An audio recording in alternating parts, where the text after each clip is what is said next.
The damage hasn't been tremendous here. One thing they were really concerned about, and we talked about this yesterday, so sort of coming full circle here at Fort Pierce Beach. This sand is actually sand that's been pumped in by the Army Corps of Engineers because this is a spot that's very vulnerable to beach erosion.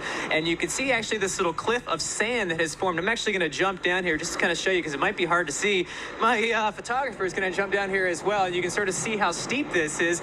I was talking to someone a little while ago, and they said this started as it was a lip of about a foot or so high, and it was also much farther out. So this water has really been sort of eroding away at this, but I think this is as bad as it's going to get because the storm moves north.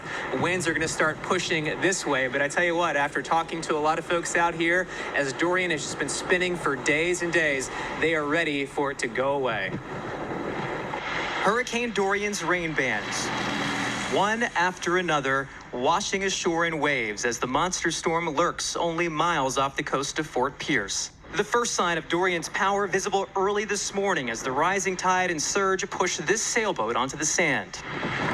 And now it's actually completely floating, and it's actually moved closer inshore. So you can see a dramatic, that was what, 3 hours ago? Yeah. So there's been a dramatic difference. Fort Pierce residents like Rob Stansel has been living with that uneasy feeling for more than a week now, not knowing if he would feel the full force of major Hurricane Dorian or just receive a glancing blow. But even without landfall, parts of this beach will still get washed away. It does it every time. After Irma, we had to rebuild the beach, and now most everything they rebuilt is gone already. So they'll be doing it again. Even as Dorian's rain band spun ashore, between the bursts of power, there were pockets of peace. As rays of sun briefly broke through the clouds, at times it was hard to imagine spinning off the coast was Dorian, the storm that just didn't seem to want to go away.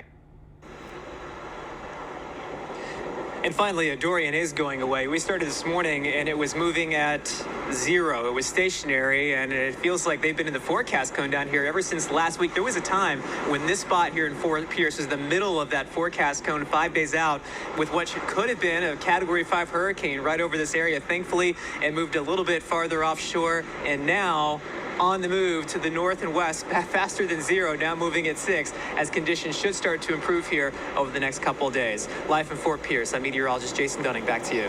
Hurricane Dorian is still too close for comfort for people on